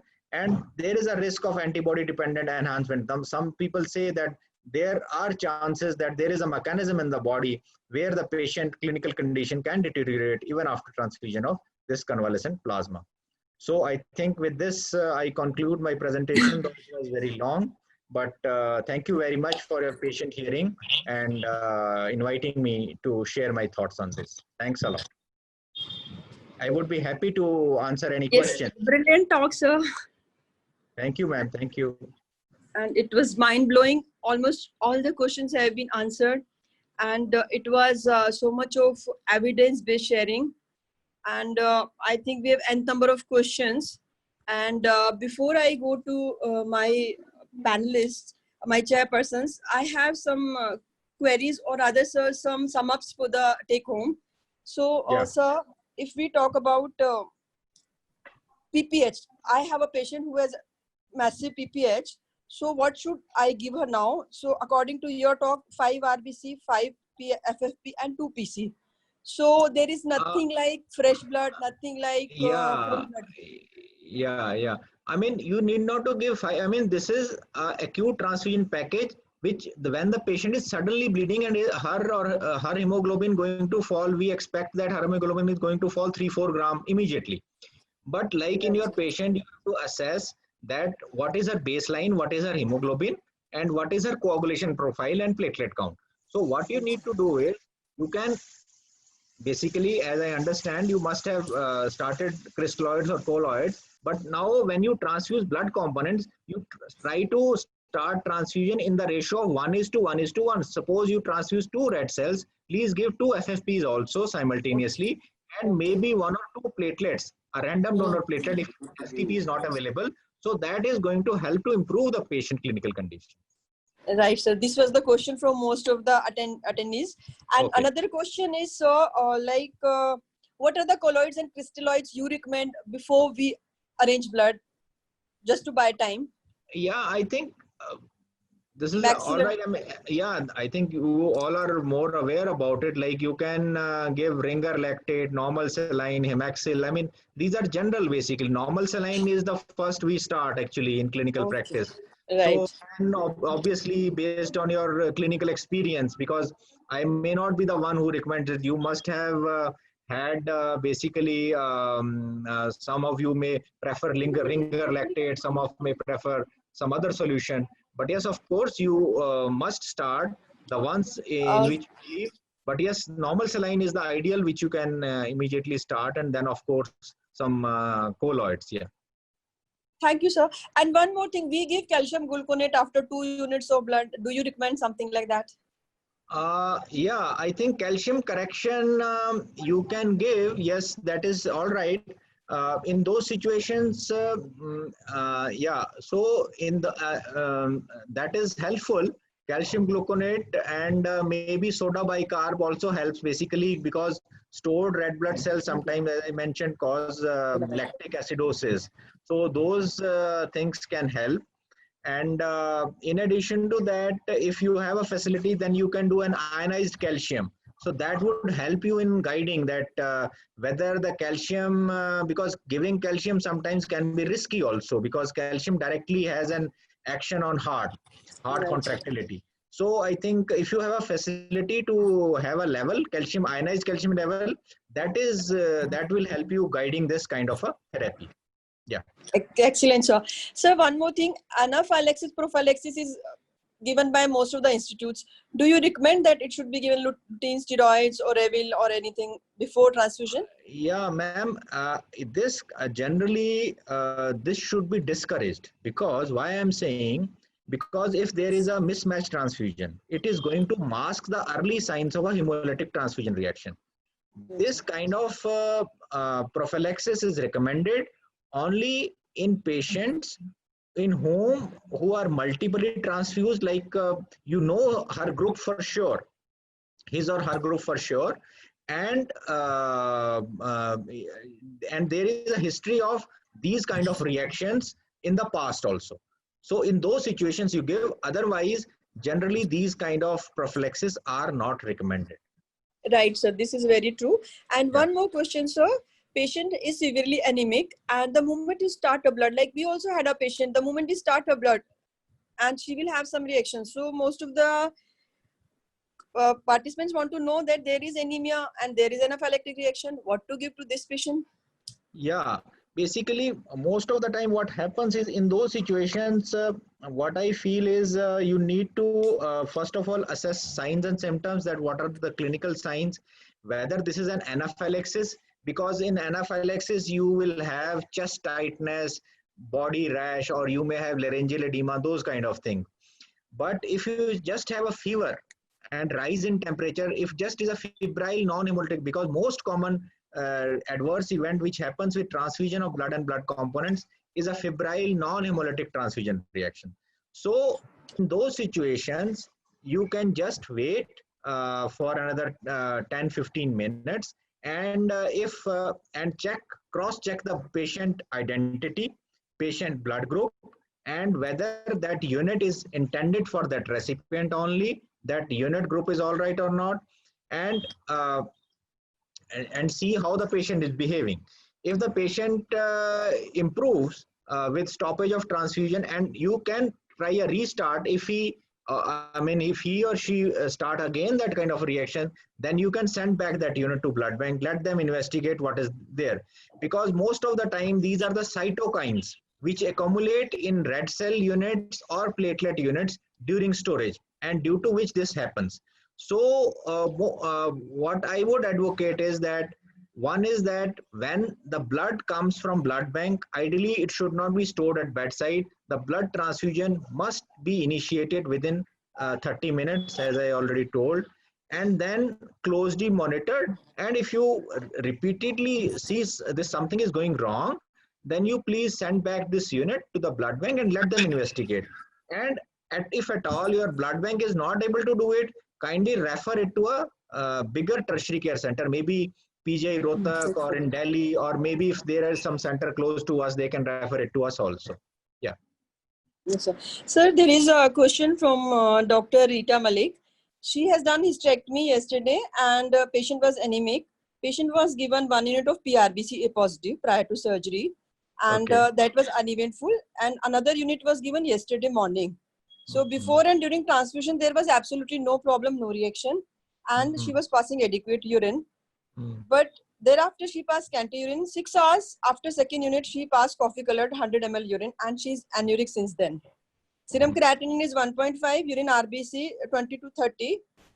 It must be per high power field. And serum bilirubin 3 milligram with conjugated hyperbilirubinemia. Today's serum creatinine is 2.2. Nephrologist is managing her. Please advise what can be done for her. Yes, I think in this case, she need to be worked up for a delayed hemolytic transfusion reaction, because she was a pregnant. I think she must have she's hysterectomy, but she must have had children. She was multipara. She must be a multipara. Right, so sir. Yes, sir. yeah. So because these multiparous females, her pre-transfusion, the first sample needs to be investigated for antibodies. Maybe the first unit she did not react because the antibody titer was low, but the red cell unit which was given to her, that triggered the challenge, and that the antibody titer must have risen, and she must have developed because her bilirubin has risen. So this could be one reason that she must have developed a delayed kind of hemolytic transfusion reaction, because anything happening after 24 hours of transfusion is labeled as a delayed transfusion reaction. And in this case, as I see, serum bilirubin has gone up. So this could be a hemolytic transfusion reaction. So her, I think, post-transfusion sample and pre-transfusion sample needs to be investigated for red cell alloantibodies.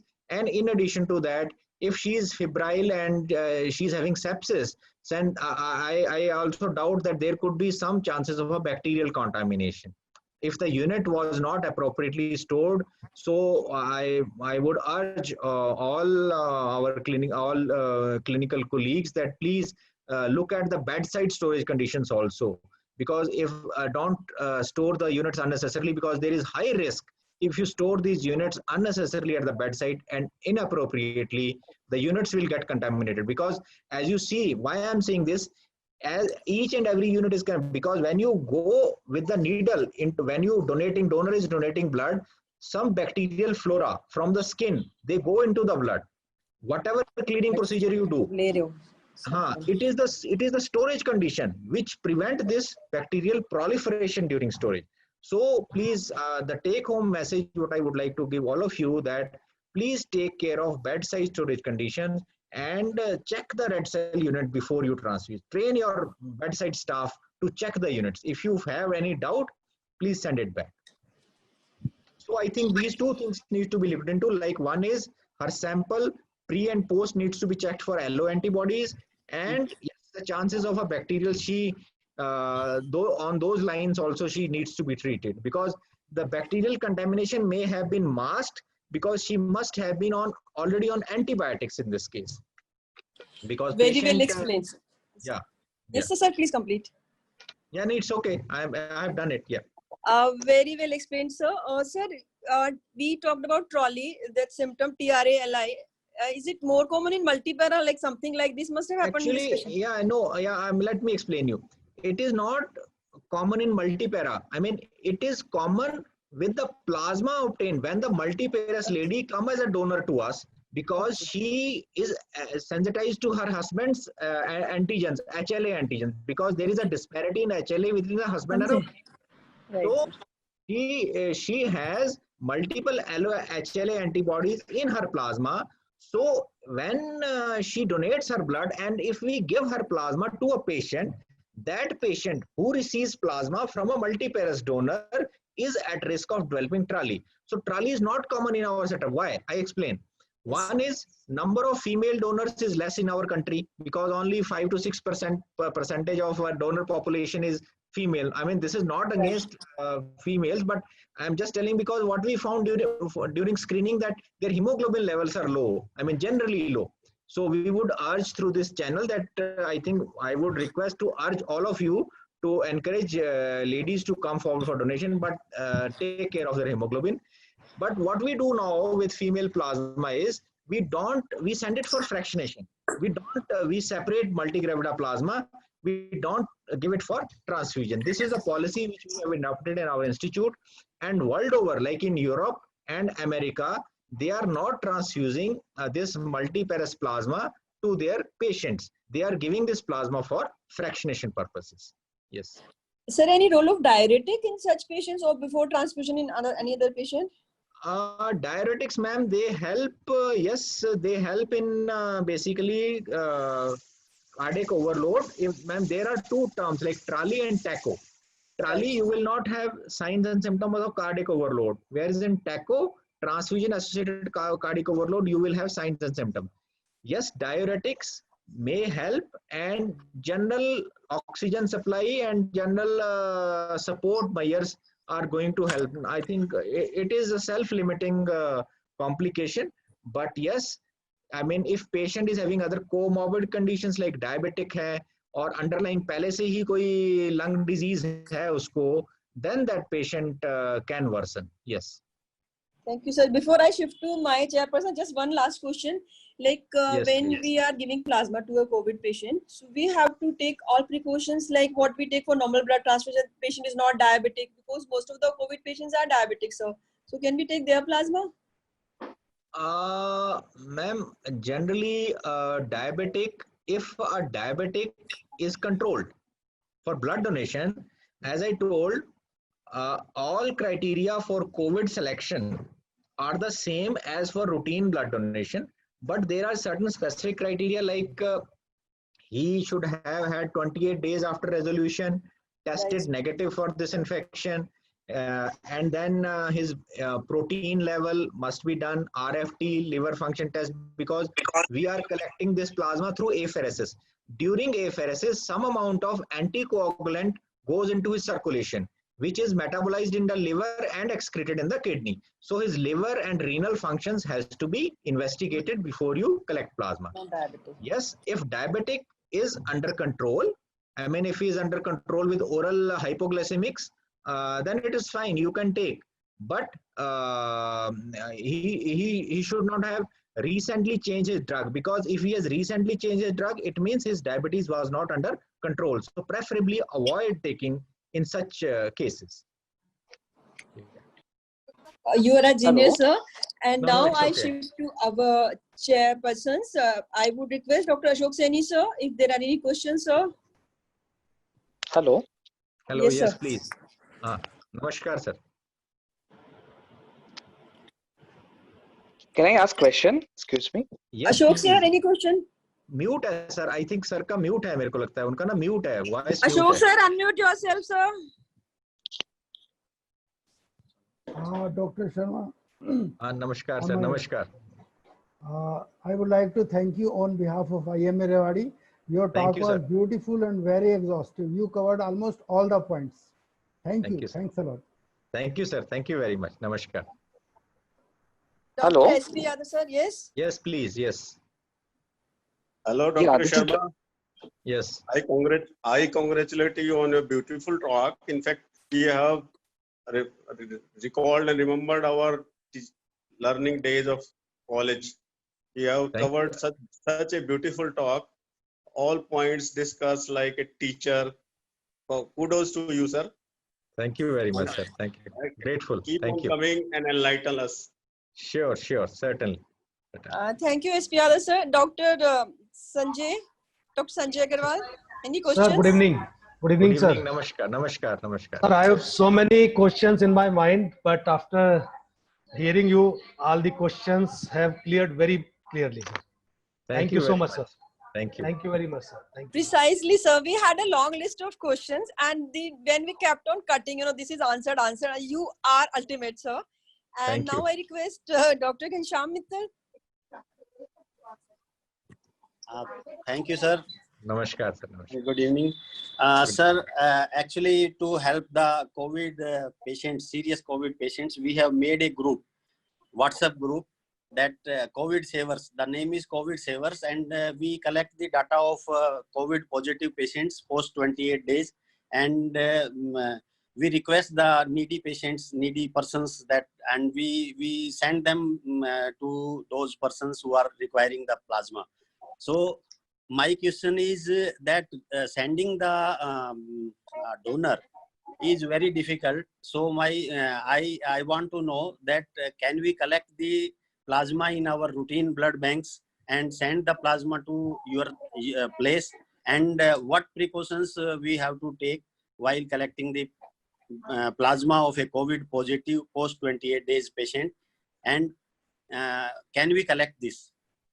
Yeah, I think in your blood bank, if that is having a valid license for blood as well as components and apheresis, because generally plasma is being collected by apheresis.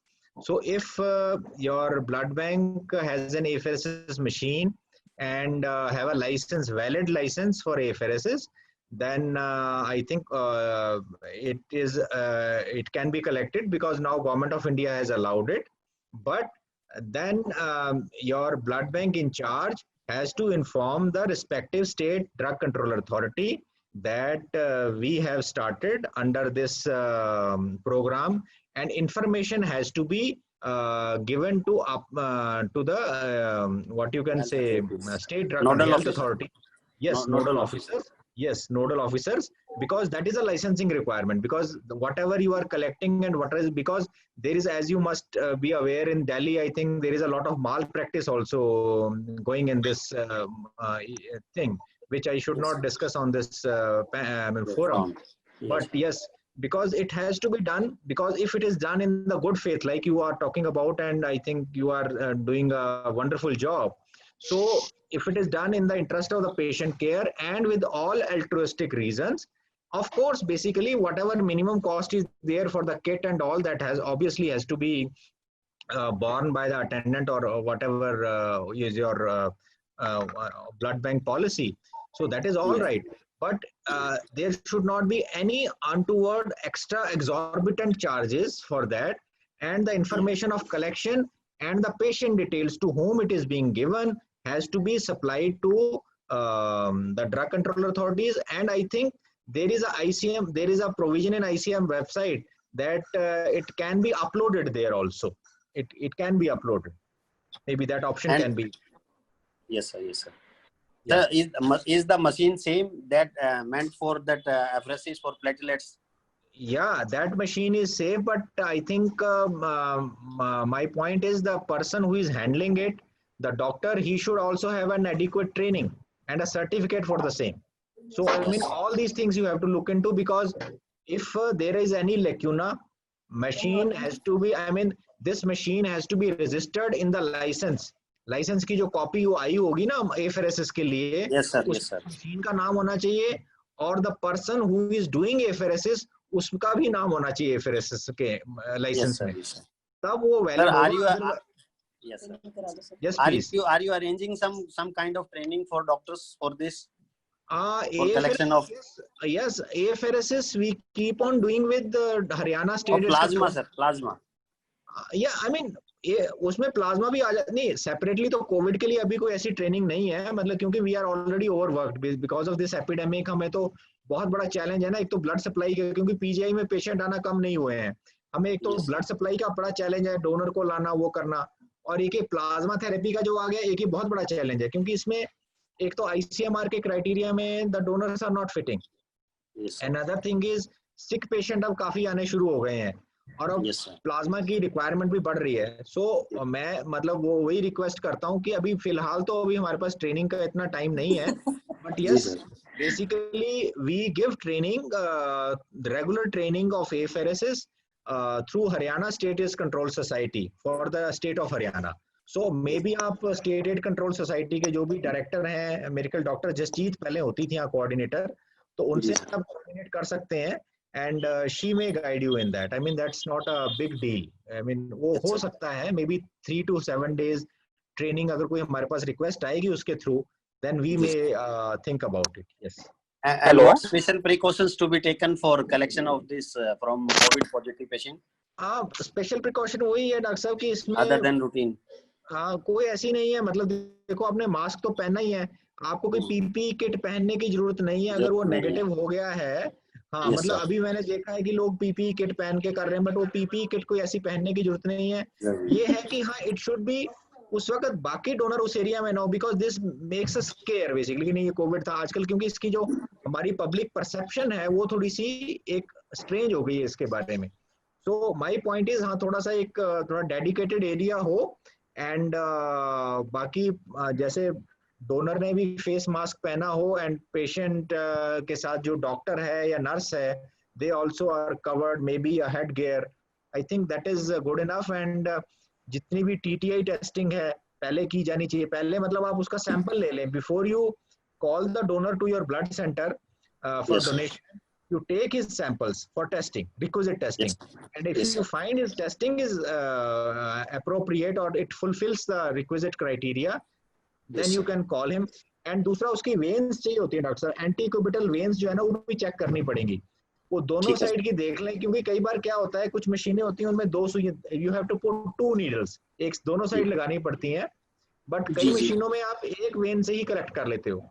So my point is that ये सारी जो checking है ये पहले कर लें ताकि आपको बाद में कोई दिक्कत ना हो. ठीक बात है sir. Yes sir, yes sir. And sir, only the COVID trial approved hospitals can transfuse this plasma, or anyone can transfuse? अभी तो बेसिकली मेरे ख्याल जो आईसीआई इनका सीडीएसको का है कोविड ट्रायल जो अप्रूव्ड है अभी तक तो वही है, बट जो ज्यादा इंफॉर्मेशन है वो आपको सीडीएसको की वेबसाइट पे मिलेगी. बेसिकली सीडीएसको की central drug standard control organisation आप चले जाइए, उसमें आपको पूरी इंफॉर्मेशन, एंड आपको जो स्टेट ड्रग कंट्रोलर हैं वो भी इसके बारे में इंफॉर्मेशन दे सकते हैं पूरी, क्योंकि स्टेट ना वेरी करता है.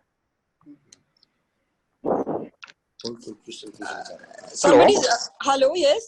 Yes, this is Dr. Siddesh here, one of the attendees. I want to ask questions. Yes, Sir, please. thank you for the wonderful talk. So my first question is, sir, I work in a private practice. So while placenta previa cases, the anesthetists, they ask us to get 2 Paxils in hand. But when the blood loss is not much, we don't transfuse. In this case, how should we go about it? The I think, yeah. Please, yes. You please carry on. Yes. Second Yes, question. because we get the blood bank issues the blood bank which is not associated with our hospital but in the private blood bank. So sometimes if we don't transfuse, that blood gets wasted. Very important, very valuable product. The second thing is, suppose if within an hour of starting the blood, if patient gets fever, can do we have to stop the transfusion and can we restart after fever subsides, or we have to discard the sample?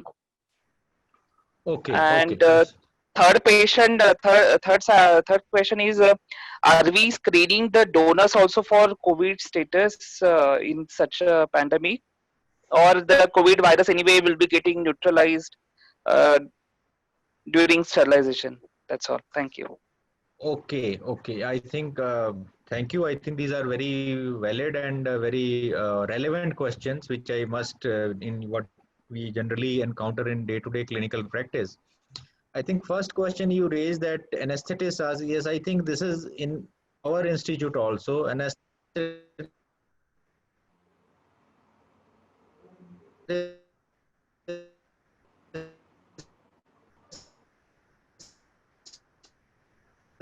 are always quite I would request that, as I showed you one blood transport box, you can have a good blood transport box and a good small blood storage refrigerator in your operating room. So whenever blood comes in that transport box with an ice pack, you please store that in a blood storage refrigerator, and you can discuss and show it to your blood bank. We are maintaining a proper cold chain, so that blood bank does not hesitate to take it back. That is one thing. But that has to be a proper discussion with them. And then second thing, as you mentioned, that yes, because the other option is you get cross-matched blood in the blood bank, keep it there if it is at a very small distance, and just take a reaction form. Reaction form means blood is available and it can be brought from blood bank within 5 minutes. You're getting my point.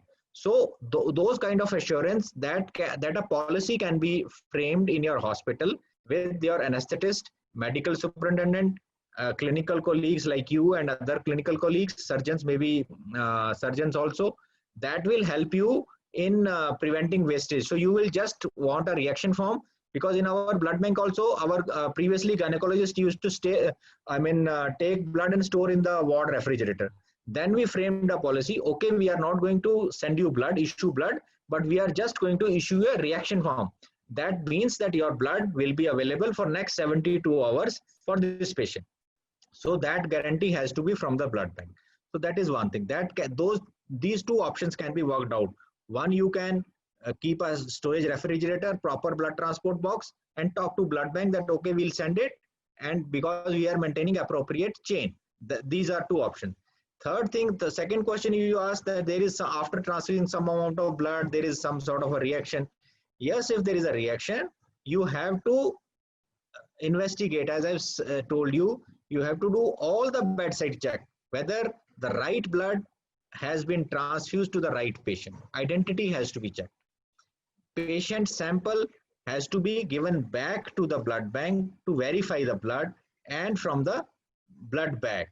Basically, if you are, if you are certain that this is the right blood has been given to the right patient, then maybe you can restart it if the clinical signs and symptoms persist. But I would advocate that if you the patient is uncomfortable and if you are not sure about it, then it is always wise to send it back and not to restart the transfusion. This is your clinical judgment, that patient, whether he or she really requires a transfusion, like say around 8-9 hemoglobin, and patient is clinically stable. Does that patient really require a transfusion? If he or she doesn't require a transfusion, please don't transfuse it, because they say that the best transfusion is no transfusion. So this is the basically. I think last question I forgot. What was your last thing? Do you screen the donors also for COVID status? Screen, yes, donors, yes. That's again a well, because This is presently, now this has started spreading in the community. As of now, there is thermal screening and screening with the history. That is there any history in the family, or have you been to travel to that area for last 14 days, or you have any contact history, those kind of things. So we differ on that basis, a thermal screening and all that. But, and this virus is primarily a respiratory virus. It does not have a longer viremic phase in the blood. And in these, all these respiratory viruses are not transfusion transmissible. So we are safe. No donor screening, like for HIV we do, HPV we do screening. So far, nowhere in the world they have recommended any kind of donor testing in the donated blood. Yes, what we are doing, we are documenting, we are requesting our donors that please get back to us if you develop any signs and symptoms of COVID after donation within 14 days. So that is again, in that situation, we need not to worry. I mean, that if that red cell or platelet or plasma has been transfused to the patient, there is nothing to go wrong about it. But this is just that the staff who has come in contact with donation during that period with that attendant, with that donor, maybe we have to be careful about them because they might develop symptoms. Because what we are doing as donor comes to our premises, first and foremost is we sanitize his hands and give him a mask, every donor. And then we do his thermal screening. And then of course the routine standard screening. So this is how we are presently taking care of this. But as of now, like mandatory screening for like other TTI testing, this is not being done because this virus is not transfusion transmissible. So I think this message will also help you that through blood products, this is not going to spread. Yes, please. Sir, one more question. Yes. What do you mean by SDP on agitation? What do you mean by agitating the platelets or SDP? Yeah. I think if you please go to your blood bank, it will make your things simpler because these platelet products, products are very much metabolically active, and because they have to be stored at 20 to 24 temperature is high. So they are metabolically active. So by agitation, the blood bags are such that they are gas permeable. CO2 is given out and oxygen goes in basically from the atmosphere. So agitation helps the respiration of these platelets. So thereby decrease the pH. So that's what it is. Yes, any more questions? Thank you, please? sir. That clarifies your doubts. Thank you, coordinators, for arranging this talk by sir. Thank you very much. Okay, So, wonderful. This Teachers Day, we are going to award you the Best Teachers Award. I think never ever in my life I have attended any lecture so attentively. And we have our chairperson, Dr. Pooja Aneja. So Pooja is looking after all our COVID patients and doing a big job. Pooja, you have any questions for the sir? Pooja, you have any questions?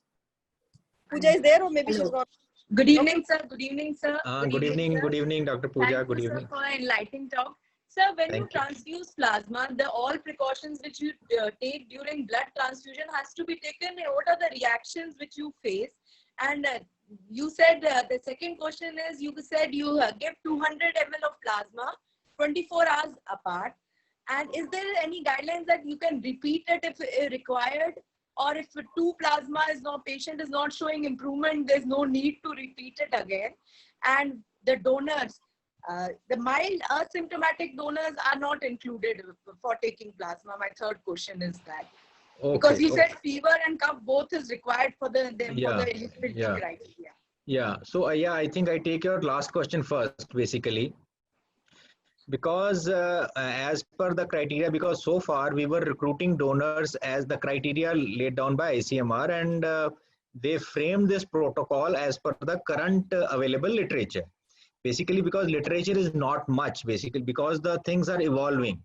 So the current available literature says that the individuals who had cough and fever both, they had a better immunological response as compared to the individuals who were mild symptomatic or didn't have any symptoms.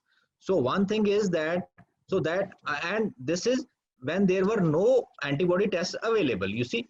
So now the antibody tests are also available, and I think hopefully we'll see in our donor population also, and we will have our own data to show that whether the symptomatics are the good ones with having good titers as compared to asymptomatic. So I think the time will tell us the answer when we do start this screening. So, but with the limited screening across the globe, what happened, they said that yes, there must be some symptoms, at least cough and fever together, and mild to moderate symptoms, and you can, and only those individuals would be included in this. That's one. So that's why this thing was placed. And second, you said that plasma, any adverse reactions with plasma. So far in our these 5 patients, we did not encounter any adverse event. But yes, of course, you can get any reaction which you can have with plasma proteins, because like you can have allergic reactions, you can have TRALI, you can have TACO. I mean, if there is an elderly patient who is having a underlying compromised cardiac status, and if you are even 200 ml of plasma would be volume for him, for his compromised cardiac status. So you have to take care that you transfuse at a rate where you cannot, you are not compromising his, hitting his cardiac functions. So that is another thing, right?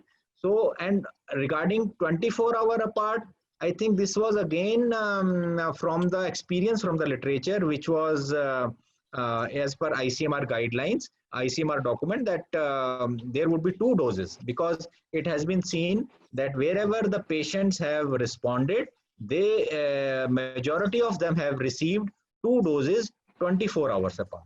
So that is what I think. Any other, hopefully that answers your question. No. Yeah. Thanks a lot, sir. It was a very lovely talk, sir. Very informative talk, sir. Thanks a lot. Thank you. Any more questions we have? We can take some more questions. So I invite Dr. Julie Mittal to thank our guests for today. And it was really talk and webinar beyond discussion. First of all, I want to say thanks to Rewari Obs-Gynae Society to provide us this opportunity to have the lecture of Dr. R.R. Sharma, who is head of the Department of Transfusion Medicine at PGI Chandigarh, and he has a vast experience of blood handling, transfusion processes, apheresis, and even research and policy making. And he is a wonderful teacher, as everyone has seen his lecture. And we thank you, Dr. R.R. Sharma, for giving us valuable time. And I special thanks for the panelists who have given their time, valuable time, particularly Dr. Ashok Saini. He is president of IMA Rewari. Dr. S.P. Yadav, he is from API Rewari. Dr. Sanjay Agarwal, he is a laparoscopic surgeon and vice president of IMA Rewari. Dr. Pooja Aneja, he is a COVID specialist and chest specialist. He is doing, she is doing COVID treatment at hospital in Rewari. And I convey my special thanks to Jackson Pal and Dr. Deepika and other participants who has participated in this long talk. And this was a wonderful talk. And I again thank everyone for this talk. Jackson Pal, please. Dr. Deepika, it was an excellent arrangement on your side and we enjoyed it thoroughly. There were no disturbances and this webinar was very comfortable. May I have Dr. Deepika online? Dr. Deepika? Yes, ma'am. Thank you so much. Thanks a lot for appreciating. And on behalf of Jackson Pal, makers of JP-Tone syrup of iron, zinc, B complex, and cramp of tablet of magnesium bisglycinate 360 mg. I am Dr. Deepika Chhabra, and along with me, my teammates, Dr. Vipin Tyagi and Mr. Amit Saxena. We all thank all the experts, especially Dr. R.R. Sharma, for sharing such vast knowledge with us today. And we would like to reassure all the experts, all the faculty present here today, our extended support in your future activities also in the service of mankind. We are also appreciative of all the attendees, the presence without whose presence we could not have done this webinar. And thanks so much. And with the unending support of the attendees, we will go a long way in knowledge sharing. So it's a goodbye from us for now, till we see you again in the next webinar. It is on the screen before you, the next webinar on 14th of July, Gynae webinar. So hope to see you all again, and thank you so much again to ROGS and IMA under Rewari chapter of API and ASI and all the women doctors wing. Thank you very much, Dr. Seema Mittal, again for providing us this opportunity. Thank you.